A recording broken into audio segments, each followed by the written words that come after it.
Morning, guys. We're just going to wait a few minutes, let the rest of the people join in, and then we will start shortly.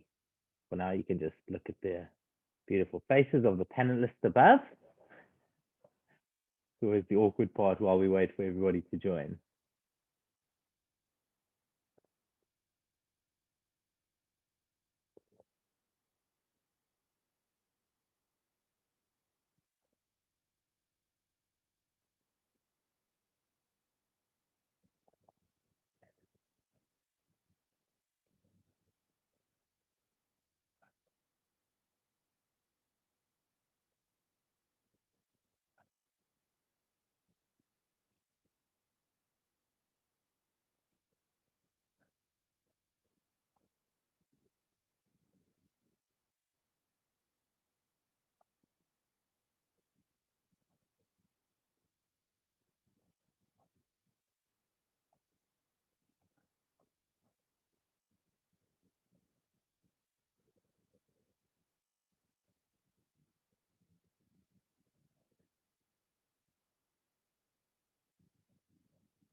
All right. I think let's get things started. So yeah, good morning, everybody, and thank you so much for joining us today. For those who don't know me, my name is Mark, and I'm a lifestyle financial planner. I typically work with women in finance and their families, helping them better understand and plan what their money can do for them. Personally, I am a husband to my beautiful wife, Nicole, father to my two children, Luke and Sephora, and my family is my purpose and the reason I do what I do. We're on a journey to building our best lives together, and I feel really blessed that I get to do this work with my clients and help them do the same thing for their lives. Our guest this morning is Konrad de Wet. Personally, Konrad's the director of ALK Executors and Fiduciary Services. He's also the director of Erasmus Motong Attorneys. Konrad's been practicing as an attorney in conveyancer the last 15 years and specializes in estate planning, drafting of wills, administering of deceased estates, drafting and registration, and management of trusts. We've been working together for, I think, the past 6 years, and we just use Konrad and his team to assist with our clients' wills and trusts. Personally, Konrad says that he's happily married. Right? He's got a 6-year-old daughter who he loves very much and enjoys golf and hunting. He was telling us earlier that he's just come back from a hunting trip. So if anyone is in need of biltong or meat, definitely reach out to Konrad. Yeah, just some housekeeping. So we like to keep the webinars informal and we welcome all and any questions. We'll be running a few polls and we'd love for you to participate in those, please. You can also send through any thoughts or questions you may have via the Q&A or chat function. I'll address those during the presentation or at the end. In today's presentation, Konrad's going to take us through a few do's and don'ts when it comes to drafting your will, some of the ways to avoid taxes and costs on death, and how to structure your will to ensure that your wishes are fulfilled. We'll then go through a few case studies to give us some practical examples of how these things actually play out, and what could have been done differently and what the implications thereof are. So yeah, Konrad, over to you. Thanks, Mark. Appreciate the opportunity. We always take the opportunity on to speak to clients. We find that a lot of people don't have their wills in place. A lot of people haven't done proper estate planning. You know, you don't need a massive estate or a huge wealth in order to go through the estate planning process. And it's quite important that everyone, especially during these times that we are in COVID, that everyone takes a look at that and maybe spend a bit more time, excuse me, spend a bit more time on getting that in place. And I think it's a good time for the first poll to run. If we can ask all the people or the participants if they've got a valid will in place, maybe they can just look at that poll and just give us some answers there. I'm going to switch over to and share my screen. So if you give me 1 second, I can just put that in place quickly.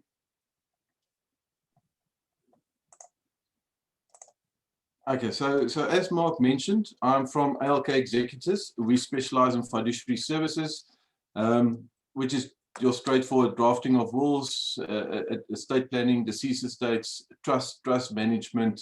We act as independent trustees, etc. Today we want to go into doing proper estate planning and getting a will in place. Now, if you look at holistic estate planning, it takes quite a lot of aspects into account. Your family relationship, marital regime, minor children, trust, taxes, liquidity in your estate, your maintenance responsibility that you have towards minor children or ex-spouse, life insurance. There's quite a few. I'm not going to go into all of them. But if you take a look at that, a lot of people think that estate planning is quite daunting. And getting all the information together in the beginning might be, but your estate plan doesn't need to be complicated. The most important thing is always that you've got peace of mind and your family's got peace of mind. And if something happens to you, that they will be taken care of.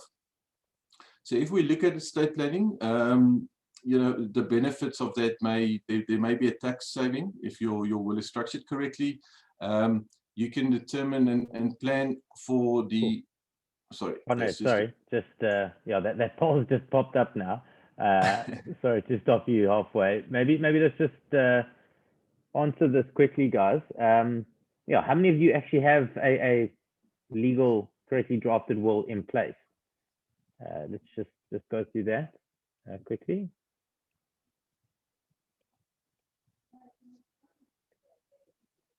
And Konrad, maybe while we're waiting for answer on that, what is the difference between drafting a will and estate planning? Okay, so estate planning or the will be the end product of going through proper estate planning. Most people don't have business interests. We don't need to look at that, but we need to look at your family setup. If what you've planned, how your estate needs to be distributed, if that's executable, if that's enforceable, how does your life insurance play into that? If you do have business interest, what is your succession planning for your business? And all of that then, at the end of the day, is catered for and in your will. And that's the document that's given effect to at your death. So your estate planning flows into a proper drafted will, and that's why all of them. There needs to be cohesion between the documents and the business aspects in your life. Okay, so basically what you're saying is the estate planning, sort of the process that we go through, having a look at all of your assets and everything that's involved in your personal life, and making sure all of those things talk to each other, and then documenting that in your actual will. 100%. Okay, perfect. That makes sense. Marcus, do you want to bring up the results of that poll? Okay, sure. Well, that's, I guess you would know better, Konrad. What do those numbers look like? That's surprising. Is it what you normally see? It's good to see. It needs to be. I think there was a big uptake on last will and testaments in the last 2 years because of what we're going through. From the figures that we've got from the Master of the High Court prior to COVID, of all the estates that were reported to the Master, only 20% of the people had wills in place. So any performance over and above that is good to see. People just need to make sure that they update their wills on a yearly basis. All right. Do you want to carry on with your? Yeah, sure. So some of the benefits of doing a proper estate plan is there can be a tax saving if your will is structured correctly, and you can plan for what taxes they may be payable. You won't get around all the taxes, but if you put proper plans in place, the heartache of paying that taxes at death can be reduced. you can avoid the same assets being taxed in your estate and the estates of your children, but we'll get into that a bit later. You can ensure that there's some business continuity, and you can do proper succession planning, taking your children's circumstances into account. Appointing an executor is very important, especially a professional executor. Obviously, we are biased, but we see the results of estates that gets to us years later after family members were appointed and never finalized. Right, maybe I can just also jump in there. This is something that I see a lot, where people will draft their will, but then, like you say, they'll appoint their spouse as the executor, or they'll appoint their children. You know, they'll say, oh, my son's a CA, he'll know what to do, or my son's a lawyer, he'll know what to do. What is your experience in that regard? A lot of our work comes from accountants and attorneys that were appointed as executors but don't know what to do. It's a very specialized field. You know, family members, in terms of law, can only be appointed if they can prove to the master that they are being assisted by an attorney, an accountant, or a trust company. The importance of having a professional executor in place, you know, is just getting efficiency behind winding up the estate. But very important is, while you are busy setting up your will, you can negotiate with your executor on the executor's fee. And then you know exactly what you're in for. It's part of the planning process. It's, you know, it's something that is upfront, and the family members know what's going on. Yeah. So No, please go on. So yeah, one of the other things, you know, having gone through a death in the family, you know, when clients tell me they want to appoint their spouse, you know, my immediate thing is, your spouse is in no frame of mind to be dealing with the complexities of an estate, of money, to be making those decisions. Yeah, that's very true. You know, the family goes through a mourning process. They don't want to deal with the administration side. And you'll be surprised how many surviving spouses don't know what went on in the estate of a deceased spouse. They don't know where bank accounts are. They don't know what investments they were. They don't have access to the monthly payments that was made for the basic debit orders that goes off on a monthly basis. So, and that's part of the estate plan. You know, we always tell clients, get a life file in place. And it's a pretty straightforward file that you set out where your accounts are, and just the membership numbers or the account numbers, etc., so that your family members know where to start, or your executor can take that file, liaise with all the financial institutions and the companies, and start the process, you know, and make it a lot more efficient. Yeah. So on our next point, and it's also a very important one, is that people, you know, if you've got minor children, you need to nominate guardians. It's in terms of the Children's Act. That is a lot of where we sit in South Africa at the moment. We've got family members abroad, and we want to nominate these family members as the guardians of our minor children. Now, there's quite a few things that needs to be taken into account before a child can leave the shores of South Africa. I don't want to go into that too much, because that will take up quite a bit of time. But if clients or participants that are listening to us this morning have nominated someone overseas, offshore, or thinking about it, you know, maybe they must just get in contact with us and get a bit more information on that. Yeah. So in a proper will, you've got opportunity to provide for burial preferences. You can provide for maintenance responsibility that you've got to regarding any ex-spouse you might have, to avoid them putting a claim in against your estate. And you can set up a testamentary trust for any minor children that you've got, and avoid that any inheritance of a minor ends up in a guardian's fund, which is a government institution that looks after the inheritance until the child reaches the age of 18.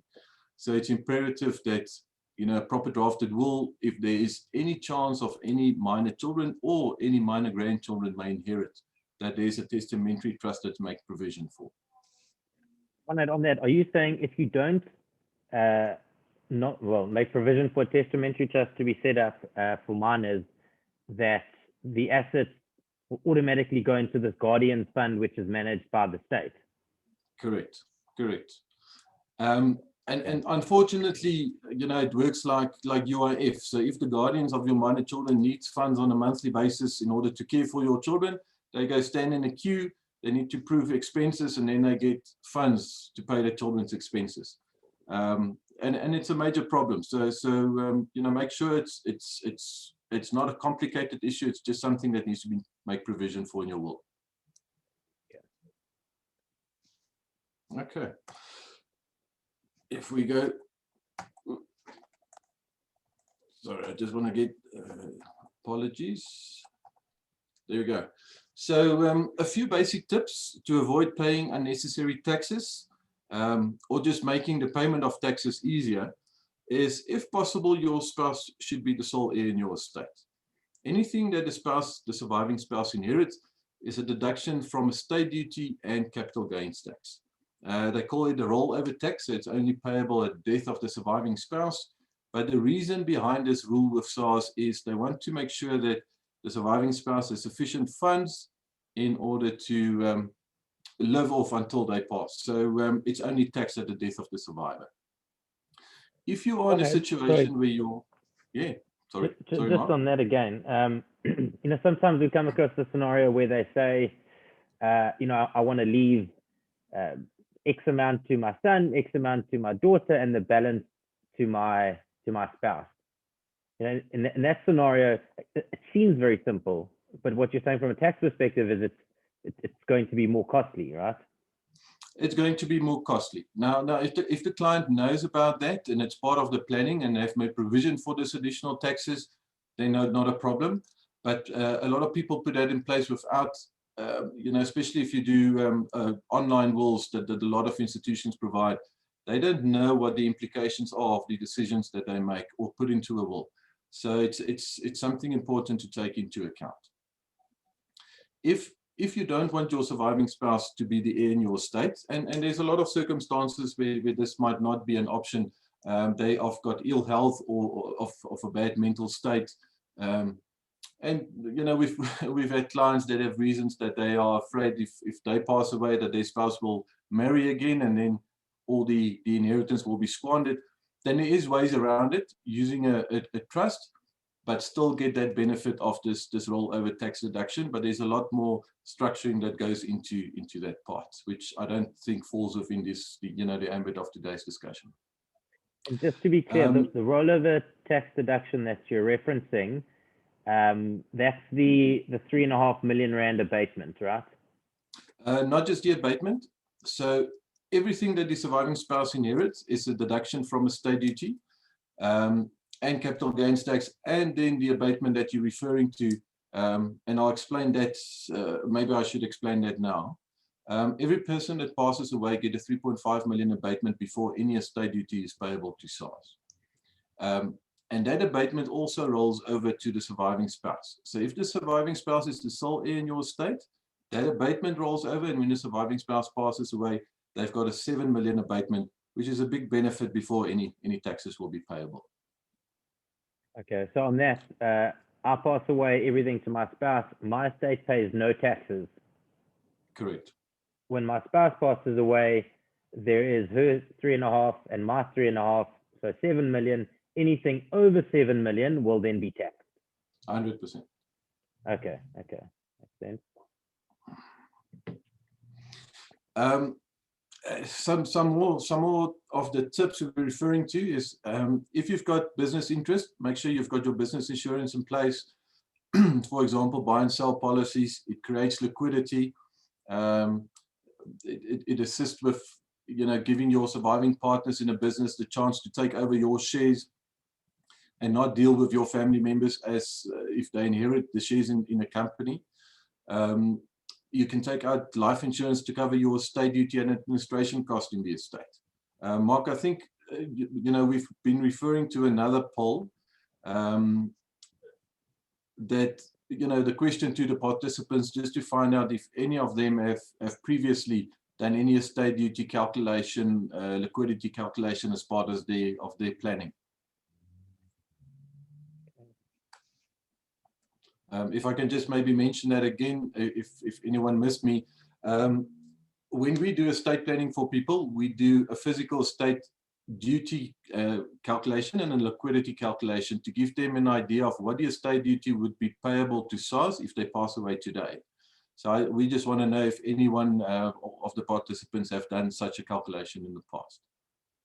Kind of on that, Konrad, if you haven't done that calculation, you're probably making a lot of assumptions in your own mind, but you're almost going into it blind, right? You pass away tomorrow, you don't actually know what amount of your estate is going to be paid over in taxes and what will really be left for your beneficiaries.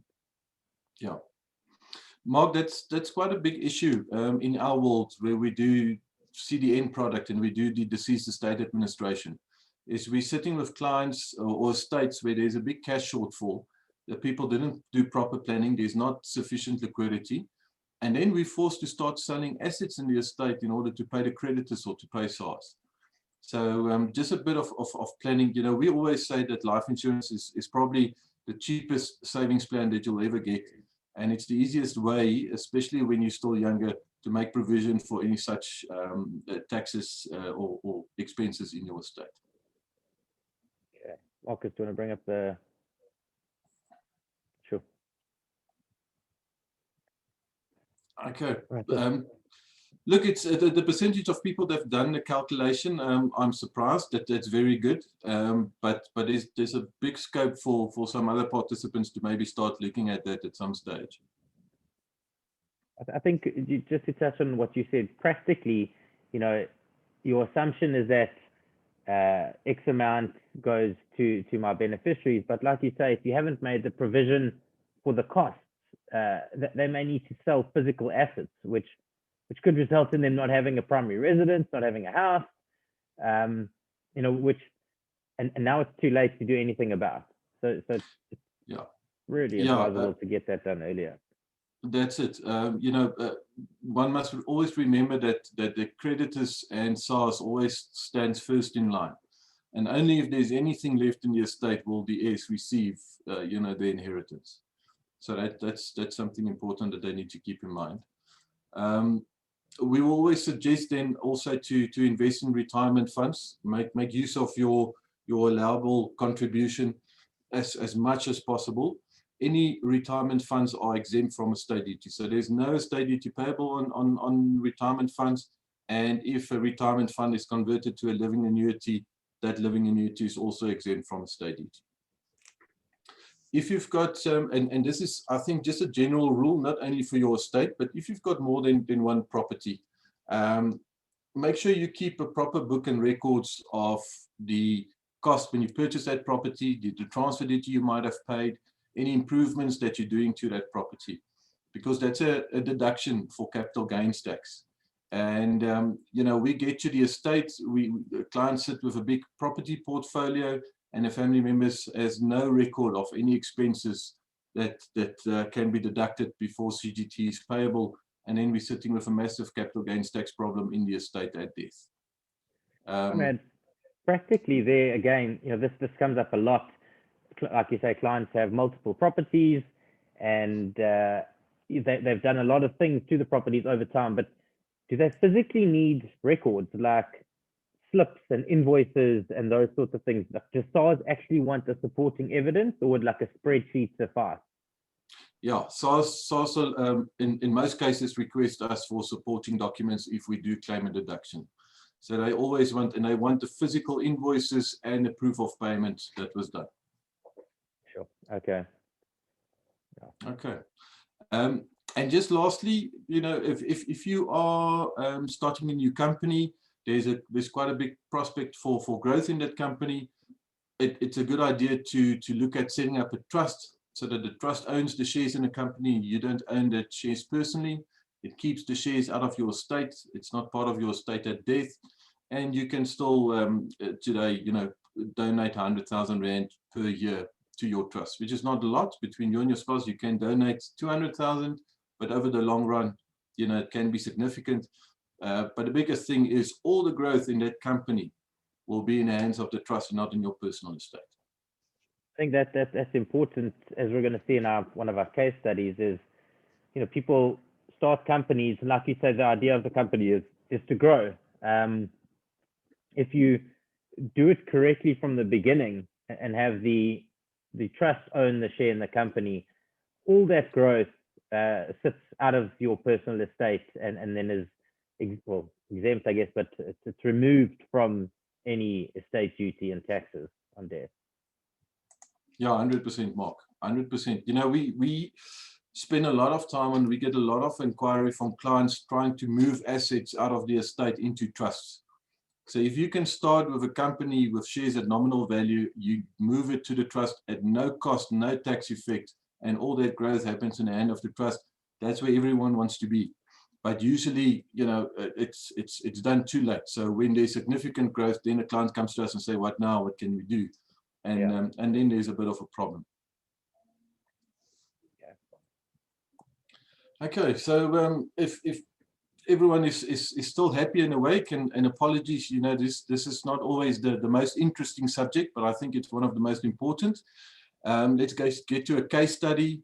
The case study, you know, might make some of the aspects of this case study might be applicable to your own personal situation or your personal estate. And you know, again, if there's questions at the end, please let us know. Otherwise, engage with Mark if you need some further assistance, and Mark will always pull us in, you know, if you've got some legal issues or legal questions, or from the estate administration point of view. So in the first, sorry, Mark, you wanted to say? I just wanted to, so maybe we should bring up that poll on what estate duty is sure. actually, and the, I guess, the cost of estate duty. Okay, Marcus, perfect. So what amount of estate duty is levied on your estate over 3.5 million? If we can just put in a percentage to that.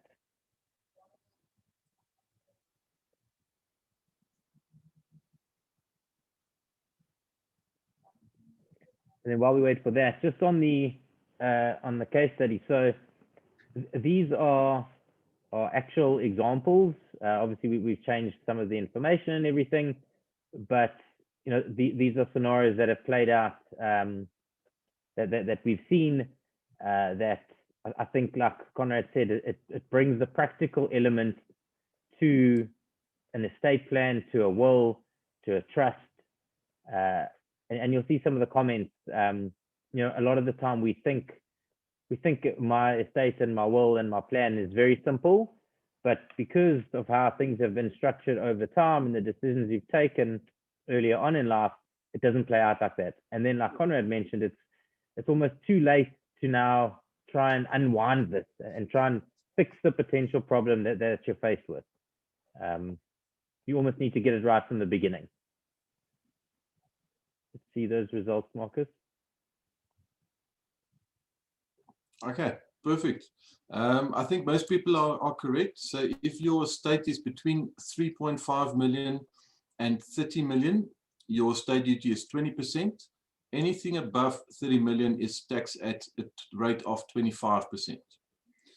The people at 40% is not necessarily incorrect. In South Africa, it's not 40%, but for some of our clients that has offshore assets, in, for example, the UK and in the US, their CITES tax, which is like a state duty, is at 40%.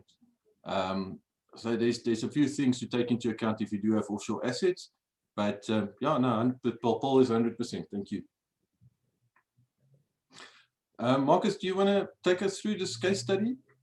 Yeah, I will. So, all right. So, client Peter, age 72, previously married, divorced now. He has 2 children. He works with his son in their family business. They're both partners, and his daughter lives abroad. Over his life, he's acquired the following assets. So, he owns a property worth 10 million. He has an offshore endowment investment, which is held jointly with his son, value of 20 million. The son and the father are beneficiaries for ownership on the policy. The business that they jointly own, so the father owns 50% of the shares in the engineering business. The total value of that business is 100 million. He's got a BMW. valued at $1 million, cash investments, 5 million, preservation fund of 2 million, and personally a local endowment with an asset swap feature of 5 million. You know, when speaking to him, his wishes in his mind, it's very simple. On death, my estate must be split in equal portions, please. It's not very hard, just to split it equally, please. You know, some of my comments before Konrad dives in is, it seems straightforward, but the way things are set up in terms of the business and everything like that, and they've been structured, it could complicate things. So yeah, Konrad, okay. You can.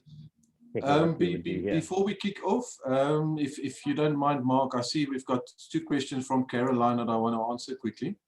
The question from Caroline is, on CITES, once you have paid a 40% offshore, do you still have to pay a estate duty? A very, very important question. So as a South African tax resident, you pay estate duty on and income tax for that matter, but estate duty on your worldwide assets. Doesn't matter where it's located. So if you do pay CITES tax and on any offshore assets, with most countries, South Africa has a double taxation agreement, which is then a deduction on estate duty payable on this side, so that you don't pay twice on the same asset. So we do have double taxation agreements in place with most countries. We will need to appoint an offshore consultant in order to administer the estate for any offshore assets. In most countries, we already have correspondents that we work with. The problem always comes in some of the African countries. It's very difficult to get someone reliable and to assist that has the necessary knowledge. And in countries where there's a tax or language barrier, it does become a bit complicated. And then we work with reputable firms that's got offices worldwide. So yeah, that will be covered by them. Okay, just on that example, so let's say there's assets outside of the country. Let's just say it's R1 million or $1 million, whatever. 40% of that $1 million is taxed in that country of origin. Is that correct? Correct, yeah. And then you would offset that against what you pay in South Africa. Is that right? Yes, because that asset will be levied or subject to estate duty in South Africa as well. Just bear in mind, most countries have got a deduction before any CITES tax will be payable. I think UK sits at 300,000 or 300 pounds. Yeah. Sorry, 300,000 pounds. But yeah, it needs to be taken into account, and SARS does give us the deduction for any taxes payable overseas. Okay, so onwards with our case study. So if we take this client situation into account and we look at the estate duty implications, the big thing when we get a client like that is to see where we will be able to save taxes. Now, at a client's age, it's not always worth it to start moving assets around to see if we can save on estate duty, as any movement of assets immediately has a tax implication. So, some people are, especially at the age of 76, you need to make provision for the taxes that will be payable, but there's not a lot of room to get around that. I think we've gone through what the estate duty is that will be payable. All retirement funds, as I mentioned, is exempt from estate duty. And if you look at the case study, the client sits with an estate of 91 million rand. The estate duty that will be payable on that is around about 20 million, which is a significant chunk that will be taken out of the client's estate before his heirs will receive anything. And that's just the estate duty. If we look at a capital gains tax, as I mentioned previously, death is seen as a deemed disposal. So on all your capital assets, capital gains tax will become payable. If we look at a client's business, for example, he started a family business, engineering business. His son is now 50% shareholder. But because they started the business from scratch, that base cost of the shares in his hands is zero. And that 50% that he owns is now worth 50 million. So that whole 50 million is subject to capital gains tax which will be around about 9 million rand. On that point, is there any way they could have done things differently, or is it because the business started from scratch? That is what it is, right? The base cost is zero. Base cost is zero. There's not much you can do from a capital gains tax point of view. That's the value of the shares. When it gets to, and sorry, I don't want to go into the nitty gritty, but when it gets to capital gains tax and estate duty payable, and you've got business interests like this gentleman in the case study, SARS requests 3 years financial statements and a valuation certificate, and they will go and do a valuation themselves on the value of those shares that we need to show in the estate for the capital gains tax and the estate duty. So they are really clamping down on making sure they've got the correct information and that all taxes that need to be paid is paid. And just the estate duty and the capital gains tax, will be around about 29 million. And the executor's fee on the client's estate will be around about 2.3 million, unless he's got an executor that he's got a fee arrangement with. It's important to know that the executor's fees are not charged on assets that's paid directly to nominated beneficiaries. So there's no executor's fee on retirement funds. And as per your example, where there's endowments, if there's nominated beneficiaries, it pays out directly to those beneficiaries and you save on executor's fees. It will be taken into account for estate duty, but executor's fees, it will be quite a bit of a saving. Enforcement of the client's last wishes. So his last wishes were that his children inherit in equal shares. The problem is how we're sitting with the estate with the most of his wealth that is fixed in shares in a family company where his son is already 50% owner of that. So the client's son will most probably need to inherit the other 50% share in a company, and the daughter will need to inherit the remainder of the estate and you become the nominated beneficiary on the endowments and the preservation fund. It's not ideal that we're sitting in a situation when we've got the fixed wealth in a company. We don't want to place the company or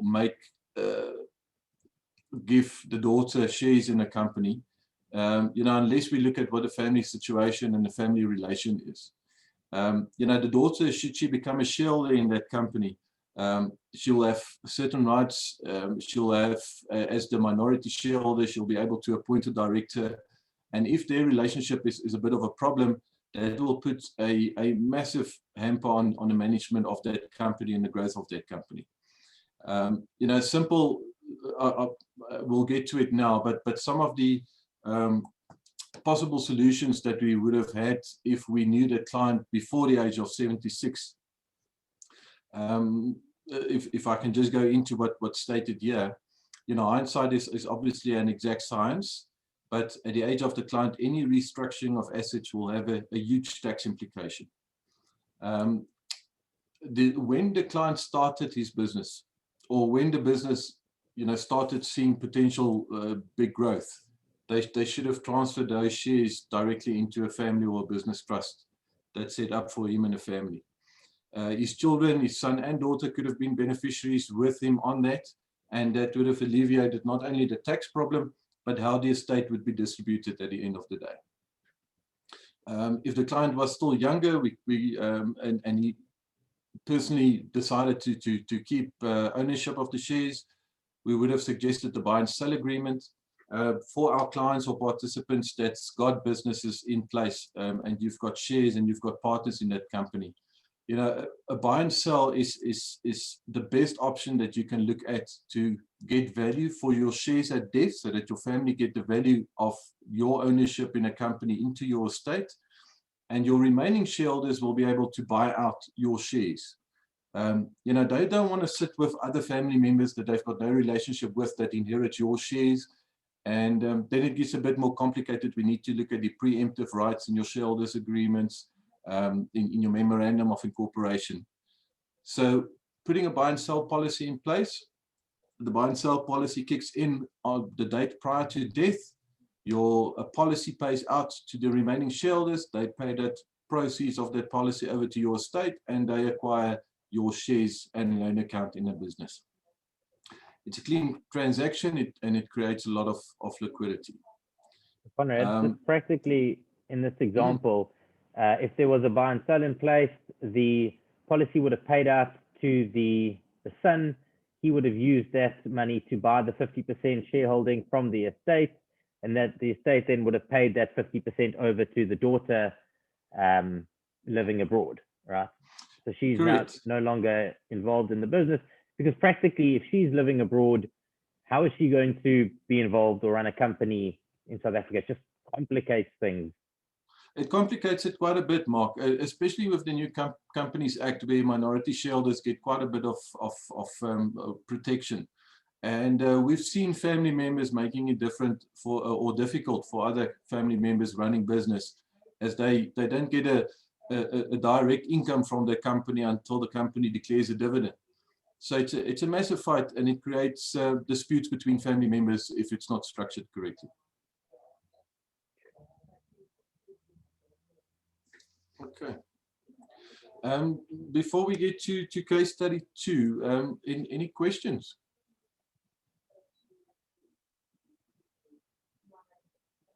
Maybe just a point from our side. You mentioned it's almost too late to restructure things, and because you said it will incur taxes. And I think what you're referencing there, Konrad, is if you try and move assets out of your personal name into a trust or anything at any point in time, it's a deemed donation, right? Which is yeah, if you've got existing assets, there's 2 ways to move it to the trust. You can donate it to the trust, but then there's 20% donations tax payable, or you can transfer it to the trust on loan or loan account, where the trust actually buys it from you, but because the trust can't repay you immediately, there's a loan account created between you and the trust. Why we want to move the shares into the trust when it's still nominal is it doesn't create a loan account. Loan accounts these days are taxed by SARS. SARS in 2017 found out that they're losing quite a bit of tax due to people moving assets and then reducing their loan accounts with the donations tax exemption on a yearly basis. So from 2017, all loan accounts in trust is now also taxed. But there is some planning to go into that for people that's still considering that. Right, we've got a question from Linda. Just before we get there, I think the previous slide you showed to this case study 2 was basically answering the question I asked earlier. What's the difference between a will and an estate plan?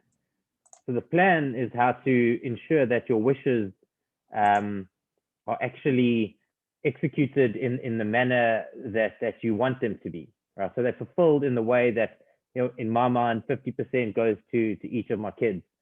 The estate plan speaks to that. It makes sure that while you're alive, you've structured specific things like that buy and sell, for instance, which, you know, you may think it's got nothing to do with my estate plan, it's the business, but it's actually, the 2 are interlinked, because if there's a buy and sell policy in place, it pays out, it means the daughter can get her 50% share of that asset without having to liquidate the business or anything like that.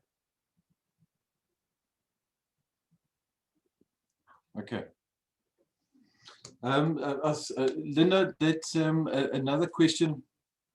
If the son is the only partner in the business, how can the management affairs of the business and decisions relating to the sale of the business be protected if she were to become a shareholder? If the daughter is to become a shareholder with the son, she's got just as much interest and protection as a shareholder in the business.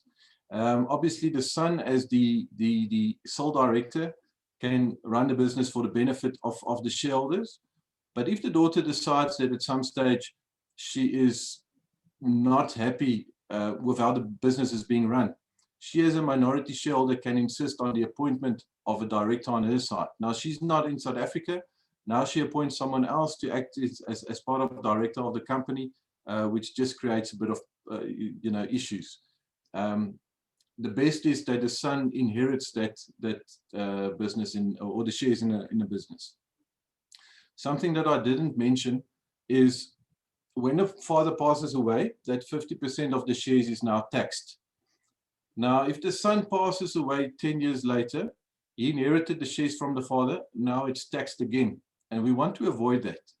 So if we're looking at the business where the shares is of such high value, we would suggest that the son set up his own family trust and that the father bequeath those shares in the business to the son's trust, so that that 50% doesn't form part of the son's estate. He can still be a trustee, he can be a beneficiary, but we remove the ownership out of his estate, although just 50% because he already owns the other 50%, but that assets then, or the shares, receives protection and will not be taxed in estate duty and capital gains again unless it's sold.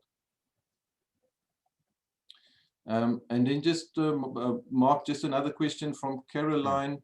Who is defined as being a spouse? Will a long-term partner be entitled to the CGT rollover? And if so, what is defined as long-term?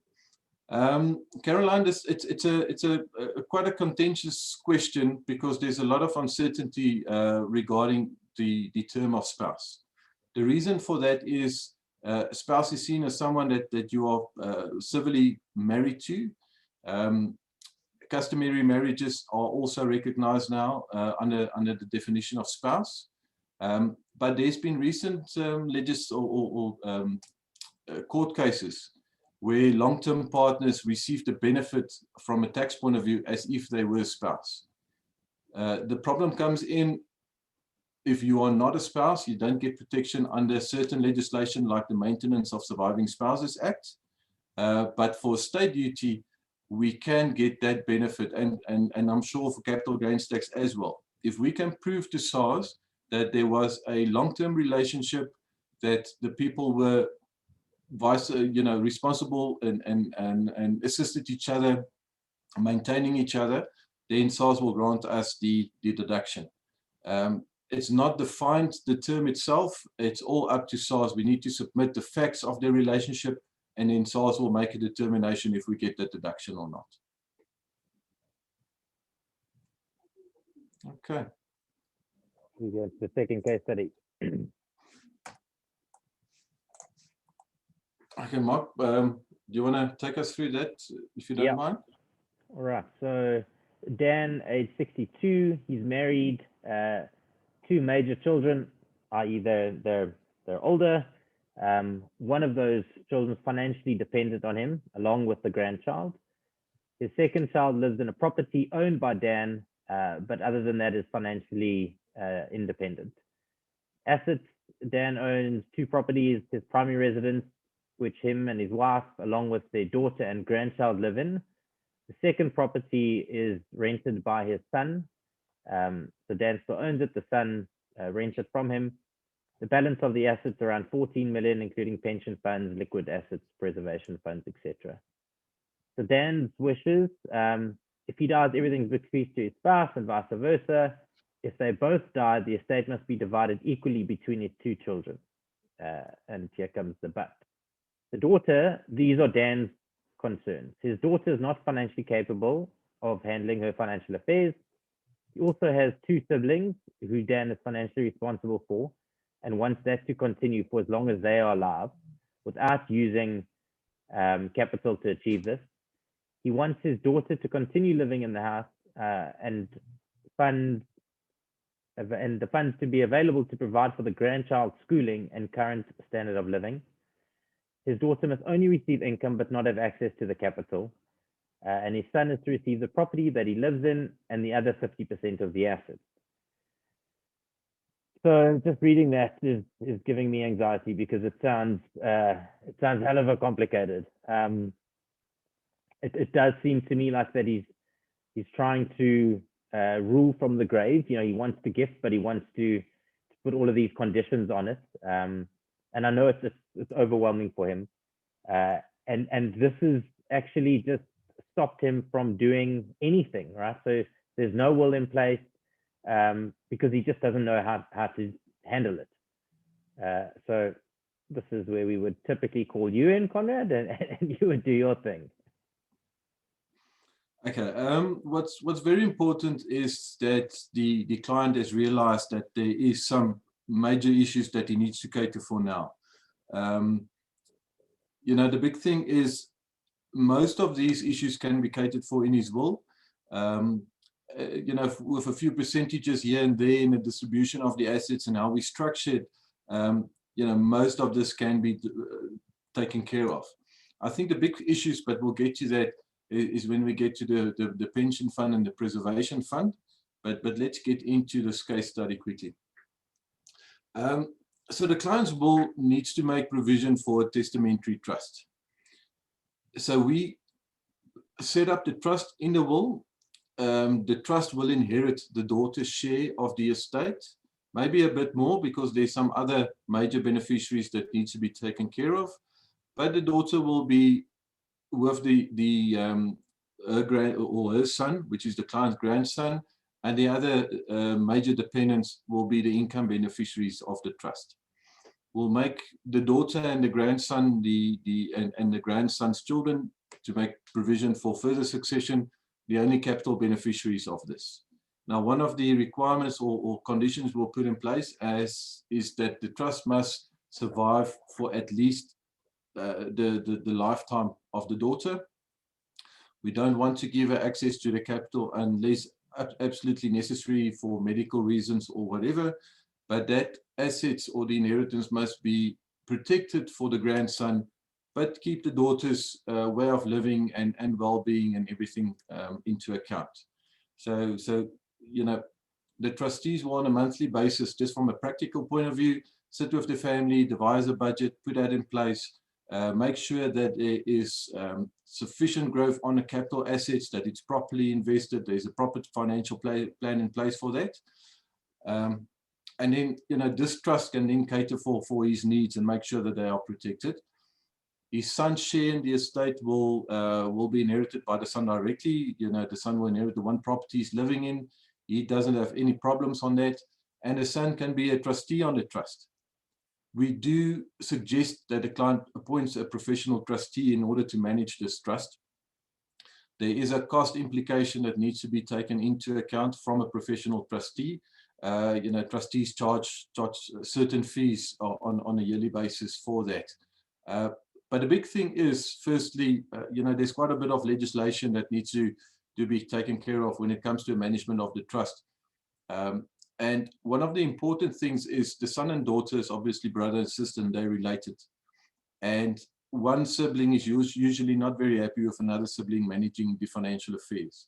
So your professional trustee becomes the lightning rod, or the what we call in Afrikaans weerligafleier, to take the punishment of the difficult decisions that needs to be made in order to protect that inheritance. The problem comes in, as I mentioned before, with the pension and the preservation funds, because these institutions where the funds are of the pension and preservation, they've got their own trustees, and these trustees have a discretion how any death benefit from these funds needs to be distributed. So they will take the client's beneficiary nomination into account, but they look at who is factually and legally dependent on the deceased. Legally, there's no one dependent on him, but factually, his daughter and the other two major siblings, or his major dependents, is dependent on him, and they will be entitled to a benefit. I must mention that this only comes in at the death of the client if he is the surviving spouse, or if him and his spouse passes away simultaneously. The good thing about the client nominating his spouse as sole heir and vice versa is they get that rollover deduction that we mentioned.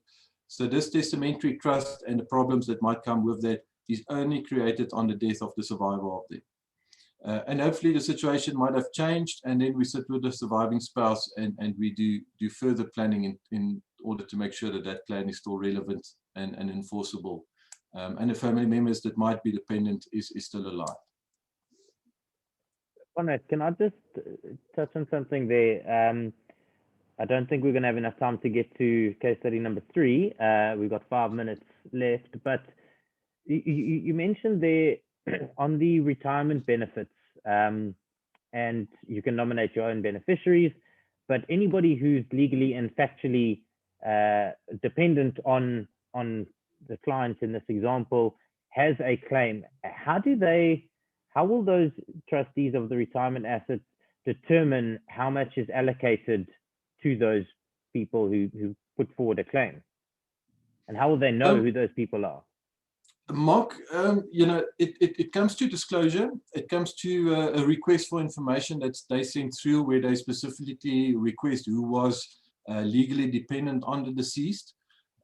If they get that information of the people or the dependents that there might be, they get income and expenditure balance sheets from these people to find out, do they require a percentage on a monthly or a percentage of the death benefit? What will they require in order to look after themselves? Obviously, the direct descendants or dependents play the most important role. But even siblings or his parents that might have been dependent on him, they do have a claim, and there's not a fixed percentage. They do take it from case to case. We've had cases where they did not make the right decision, where we had to go to review it, go to the ombudsman, and at the end of the day end up in court if those percentages are not in line with how the family setup is. But it's very difficult to say, because the trustees and they can take quite a bit of time in order to make this decision. By law, they've got 12 months, unfortunately, but we do push them in a direction in order to make that decision. If anybody else has got questions, they more than welcome to pop them in the Q&A. We can address those. Konrad, is there anything else you want to add? Like I said, I don't think we'll get to the next case study, but is there anything else you had post that? No. I think we've touched on trust, testamentary trust, and inter vivos trust that people might have. What we do find a lot is people don't update their trust deeds. Tax legislation has changed in recent years. People don't update their trustees. They need to make sure that a trust is seen as an entity on its own that's managing the affairs of the beneficiaries. Make sure that your paperwork's in place, your agendas, your minutes of meeting, your resolutions, etc., etc. A trust is created to protect your assets. But if those things are not in place, and if it is determined that the trust is not managed independently, then SARS and other creditors can put in a claim against the trust, if you become insolvent or sequestrated, etc., etc. So it's a bit far removed from what we're discussing with the wills, but it ties in quite tightly. That the people need to make sure that their structure, as it was set up, if they do have a structure in place, is 100% up and running. They've got control. They know where everything is. They've got a paperwork in place, and they review it every now and then. Yeah, Konrad, like what I'm hearing is, the estate plan is hugely important in your estate, and the maintenance thereof is also important. And it's almost it becomes your responsibility, if you're going to go this route, which we advise you do, to put an actual plan in place.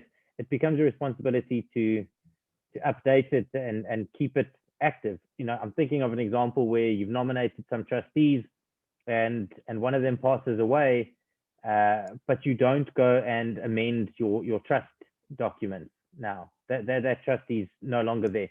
Surely that's just going to complicate things down the line.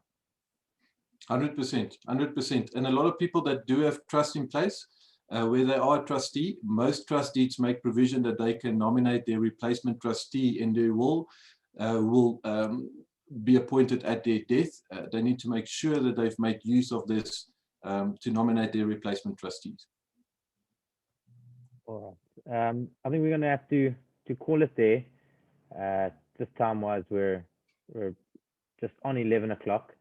So yeah, Konrad, thank you so much. It's been massively valuable, to me, and I'm sure to everybody online. I think something that you've highlighted is the amount of work that's involved that the executors do on behalf of the late spouse, and surviving spouse and family. Something which I don't think is really appreciated and understood fully. You speak about going to the ombud on behalf of the family and filing these things with SARS when it doesn't go according to plan. Normally a layman wouldn't know that they have the option to do that. So I really think you've highlighted the value of nominating a professional executor on your will. And like you say, you are able to have those conversations around negotiating a fee. A lot of people in my experience are also put off. They're just like, oh, the executor just wants to make money out of me, and it's not the case. So I know you guys are always open to negotiate on your executive fees. So yeah, it really shouldn't be something that we put off. Just having a look here. Also, one of the takeaways is getting these things structured earlier on in life and not waiting till it becomes a sizable issue, because it's often too late. As the case in some of our examples, there's not much that can be done about it without incurring further taxes. For everyone else who's sort of logged on, thank you so much. And if you need information, please reach out to myself or Konrad. We'll be sharing Konrad's details in our follow-up email along with the recording. Konrad, like I said, we use them to draft our clients' wills, and they're available for that. They're really great at what they do. We have wills drafted in less than a day for clients. It's very, very easy to get it drafted. The estate plan is where we need to sit and do a lot of the work most of the time, but it's just, I don't want people to have excuses to think that it's too much of a mission to draw up a will. So it can be done, and it can be done quite quickly and effortlessly. Lastly, from my side, your will is a non-negotiable in my client's plans, and it's definitely something we need to have in place. It's the cornerstone and foundation of your planning, and I look at it as my responsibility to you and your family and your beneficiaries to ensure that it's in place and drawn up correctly and can be executed on. So yeah, thank you guys. I really appreciate it. Konrad, thanks a lot, and everybody who logged on, thank you. And have a great rest of the day and week. Thanks, Mark. Thanks, guys. Cheers.